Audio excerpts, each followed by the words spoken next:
This is a quick tutorial on how to add a camera to your customer account, your Alarm.com customer account, through the customer portal, not through the dealer portal. So put your credentials in and hit log in. Once the page populates, on the left-hand side, choose video.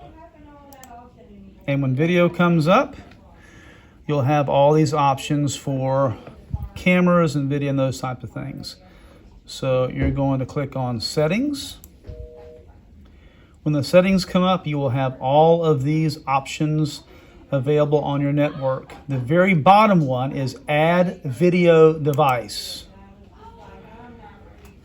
The best way to do this when you're adding your video device is to follow the instructions.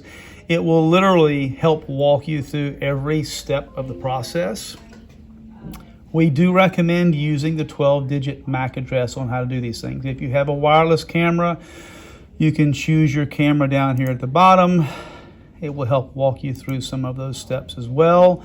But again, MAC addresses is the best way to put it in, and you can follow where it helps you add on things such as using your Wi-Fi access point and your WPS buttons, and then there's other cameras to add here as well. But once you put in your 12-digit MAC address, you'll hit find and then follow the prompts on the screen. This should help you set up most any Alarm.com camera.